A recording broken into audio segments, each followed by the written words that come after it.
Welcome to day 1 of the Shadowing Challenge.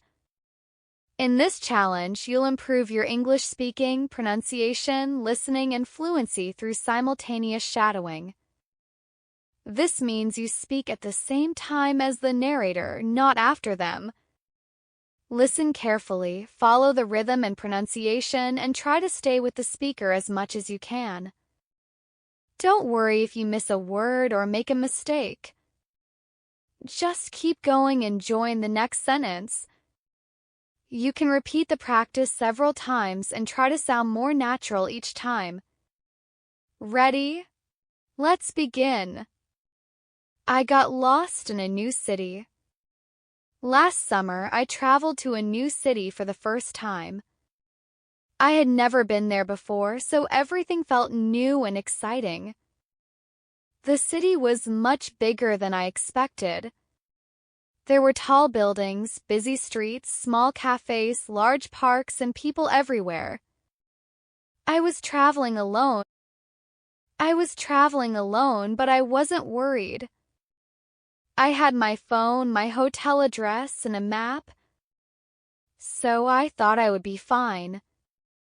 After I arrived at my hotel, I checked into my room and put my bags on the bed. I looked at the clock. It was only 2 in the afternoon. I didn't want to stay in my room all day, so I decided to go outside and explore the city. I put on my shoes, took my phone and wallet, and left the hotel.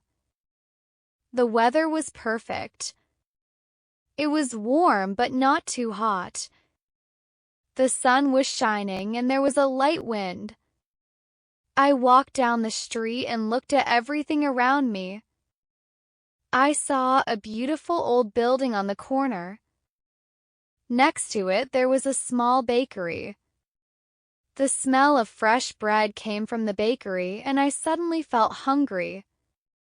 I went inside and bought a small sandwich and a bottle of water. Then I continued walking. I didn't have a plan. I just wanted to see where the streets would take me. At first, I stayed close to my hotel.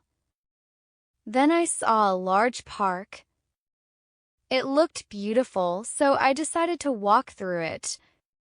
There were people sitting on benches, children playing, and a few people riding bicycles.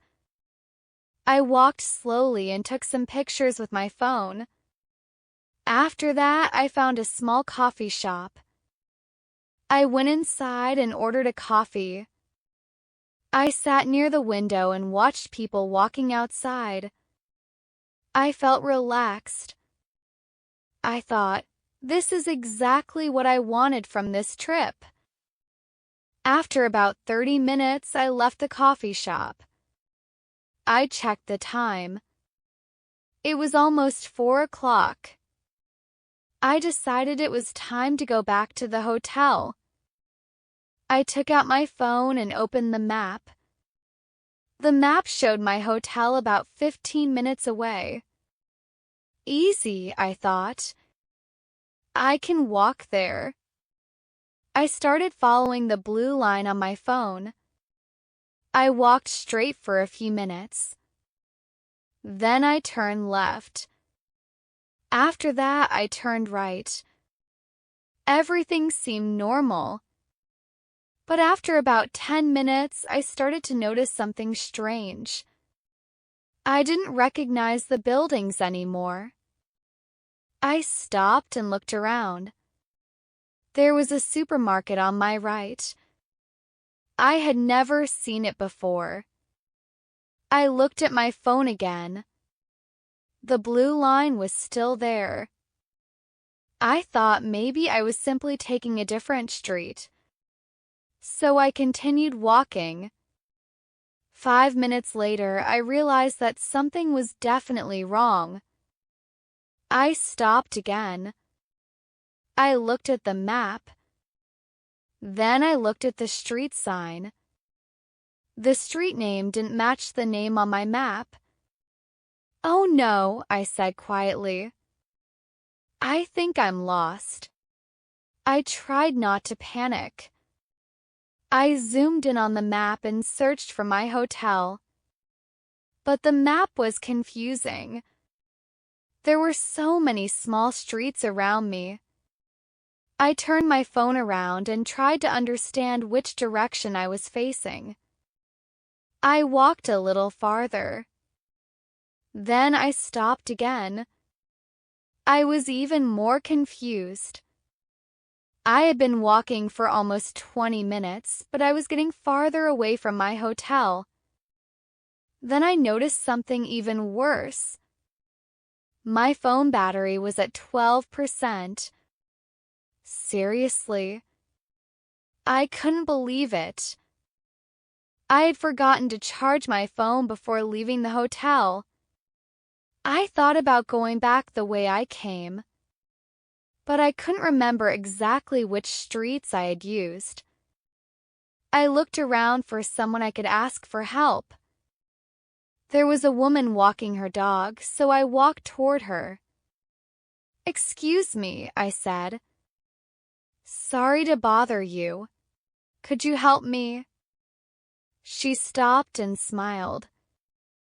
"Of course. I'm trying to find this hotel." I showed her the name on my phone.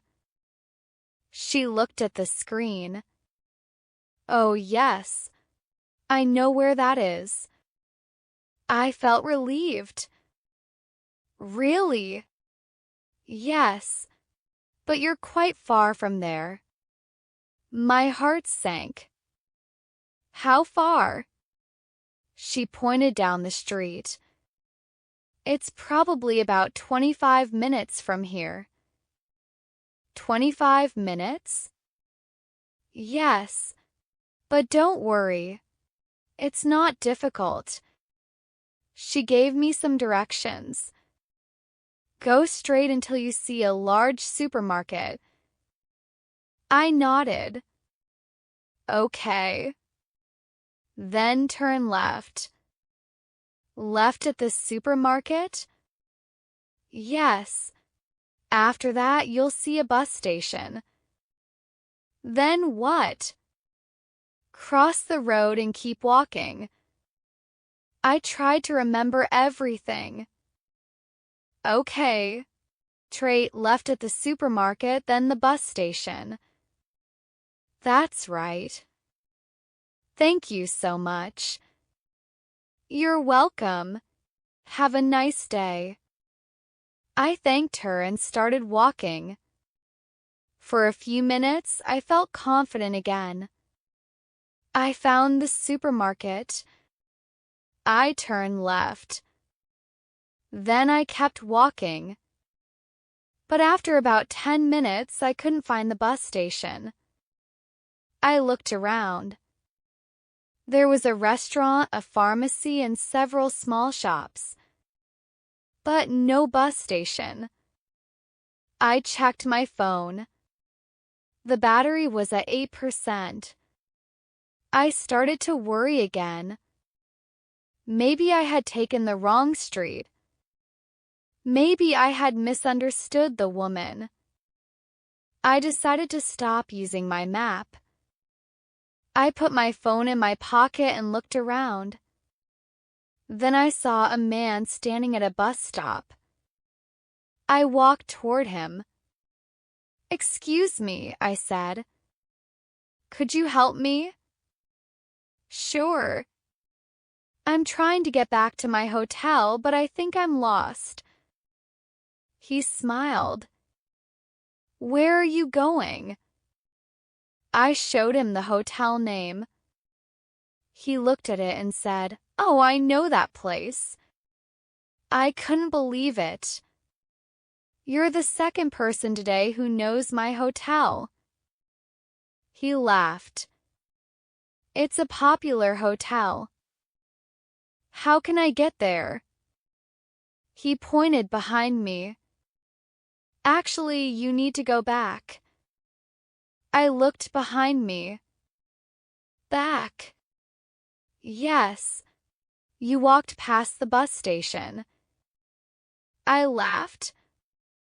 "Of course I did." He smiled. Don't worry. It happens. He then gave me much simpler directions. Walk back to the bus station.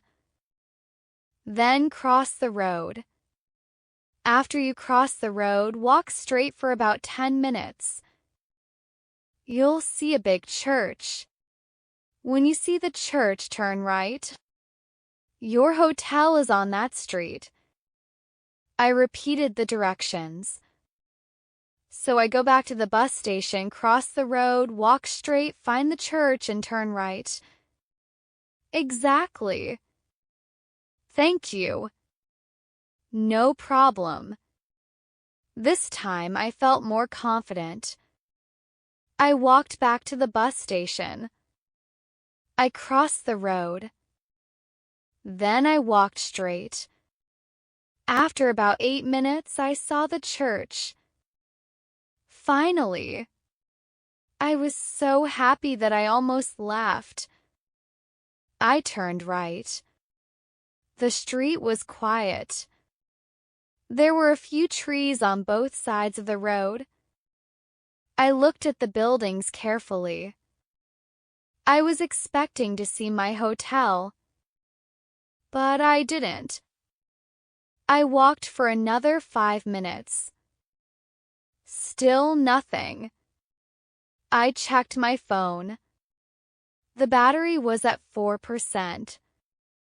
I started feeling nervous again. I thought, what if my phone dies now? I stopped walking. I took a deep breath. I didn't want to panic. Then I looked across the street. There was a small blue sign above a building. I couldn't read it from where I was standing. I walked closer. And suddenly I saw the name. It was my hotel. I couldn't believe it. I had finally found it. I walked inside as quickly as I could. The receptionist looked at me and smiled. Welcome back. I laughed. Thank you. I'm very happy to be here. Did you have a good afternoon? Yes, I said. But I got lost. She laughed. That happens all the time. I thought I knew where I was going. That's usually when people get lost. I smiled. You're probably right. I went upstairs to my room. The first thing I did was put my phone on the charger.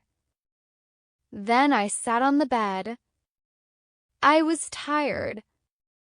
My feet hurt and I was thirsty. But I was also happy. I had been lost in a completely new city, but I had managed to find my way back. And I had learned something. Getting lost isn't always a bad thing.